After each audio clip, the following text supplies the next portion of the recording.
নমস্কার বন্ধুরা, সামনেই আসতে চলেছে শ্রাবণ মাসের অমাবস্যা।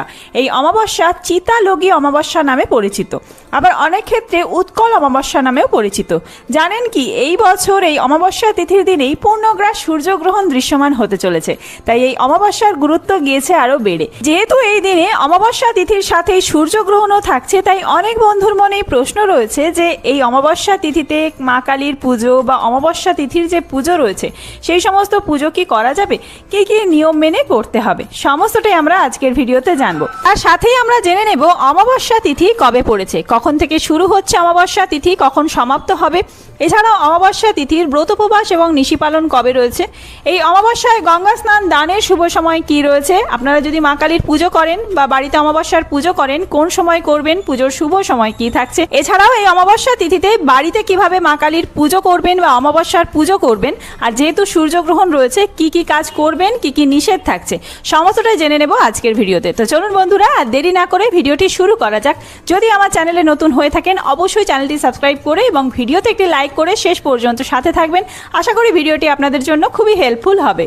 ভিডিওটির মূল পর্বে যাওয়ার আগে মা কালীর যারা ভক্ত রয়েছেন অবশ্যই কমেন্ট বক্সে লিখুন জয় মা কালী। দেবাদিদেব মহাদেবের প্রিয় মাস হওয়ার কারণে শ্রাবণ অমাবস্যার গুরুত্ব কিন্তু শিব ভক্তদের কাছেও অপরিসীম। শ্রাবণী অমাবস্যা তিথিতে পূর্বপুরুষদের পুজো করা অত্যন্ত শুভ। পিতৃপুরুষদের শান্ত করার ও তাদের আশীর্বাদ লাভের জন্য এই তিথিতে সহজ কিছু উপায় অবলম্বন করতে পারেন। কোনো বিশেষ মনস্কামনা হোক বা অর্থ সংক্রান্ত কোনো সমস্যা হলে কিছু উপায় অবলম্বন করলে ভালো উপকার পাওয়া যায়। একটা বেলপাতার সঙ্গে 108টি চালের দানা নেবেন, তবে দেখে নেবেন চালের দানা যেন একটাও ভাঙা না থাকে। যদি আতপ চাল নিতে পারেন তাহলে আরোই ভালো। একসঙ্গে অর্পণ করবেন শিবলিঙ্গে, নিজের মনস্কামনা জানাতে ভুলবেন না। এই উপায় করলে খুব ভালো উপকার পাওয়া যায় এবং সারা বছর অর্থের অভাব হবে না। এবার চলুন জেনে নেওয়া যাক যে অমাবস্যা তিথি কখন থেকে শুরু হচ্ছে। 25শে শ্রাবণ 11ই আগস্ট মঙ্গলবার রাত্রি 1:38 থেকে শুরু হচ্ছে অমাবস্যা তিথি। অমাবস্যা তিথি সমাপ্ত হচ্ছে 26শে শ্রাবণ 12ই আগস্ট বুধবার রাত্রি 11:37। অর্থাৎ এই পরিস্থিতিতে উদয়া তিথি অনুযায়ী অমাবস্যার ব্রত উপবাস এবং নিশি পালন রয়েছে 26শে শ্রাবণ 12ই আগস্ট বুধবার। দেখুন, এই দিনে কিন্তু আবার পূর্ণগ্রাস সূর্যগ্রহণ রয়েছে। তবে ভারতীয় সময় অনুযায়ী যেহেতু এই সূর্যগ্রহণ রাত্রে দেখা যাবে, রাত্রি 9টার পরবর্তী সময়, সেই কারণে ভারতবর্ষে অদৃশ্য। এছাড়াও বাংলাদেশ থেকেও কিন্তু এই সূর্যগ্রহণ অদৃশ্য থাকছে। তাই আপনাদের এই সূর্যগ্রহণের সূতককাল বা এই সূর্যগ্রহণের যে বিধিনিষেধ হয় সেই সমস্ত কোনো কিছু মান্যতা দেওয়ার দরকার নেই। অর্থাৎ কোনো কিছু নিয়মই আপনাদের মানতে হচ্ছে না সূর্যগ্রহণের জন্য। অন্যান্য অমাবস্যা তিথি আপনারা যেভাবে পালন করেন সেইভাবেই পালন করতে পারবেন। কিন্তু এই অমাবস্যা তিথিতে শুভ সময় কি থাকছে পুজোর জন্য, চলুন জেনে নেওয়া যাক। অমৃত যোগ সকাল 7:02 মধ্যে, এছাড়াও 9:31 থেকে শুরু করে সকাল 11:10 মধ্যে। এই সময়টি অত্যন্ত শুভ সময়। সকালে যারা পুজো করতে চান এই সময় পুজো করতে পারেন। এর পরবর্তীতে দুপুর 3:18 থেকে শুরু করে 4:57 মধ্যে, রাত্রি 6:33 থেকে শুরু করে 8:53 মধ্যে, রাত্রি 1:31 থেকে শুরু করে ভোর 5:15 মধ্যে। এরপরে জেনে নেওয়া যাক মাহেন্দ্র যোগ দিবা 1:39 থেকে শুরু করে 3:18 মধ্যে, রাত্রি 8:53 থেকে শুরু করে রাত্রি 10:25 মধ্যে।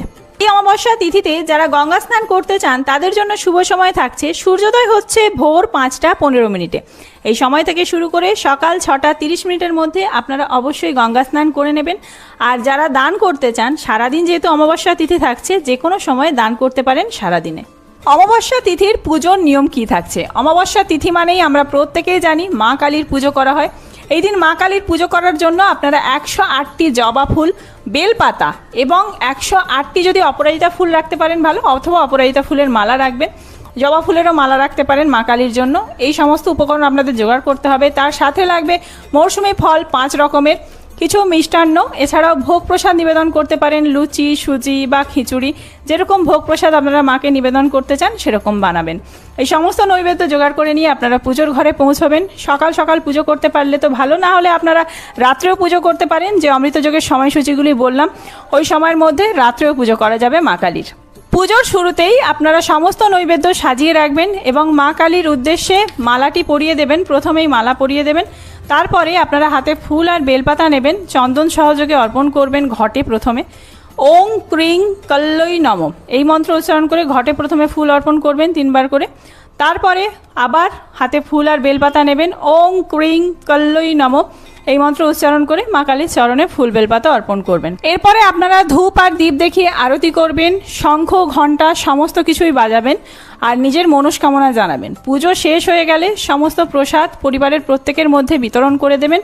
এবং পুজোর শেষে একটি কাজ করতে পারেন, যেহেতু অমাবস্যা তিথি, এই অমাবস্যা তিথিতে কিন্তু ঘর অন্ধকার রাখবেন না, ঘরের সব জায়গায় আপনারা আলো জ্বালাবেন আর একটি প্রদীপ তুলসী মঞ্চে অবশ্যই জ্বালাবেন। এই দিনে সর্ষের তেলের অথবা ঘিয়ের প্রদীপ জ্বালাবেন আর বাড়ির সমস্ত জায়গায় ধূপ ধুনো দেবেন।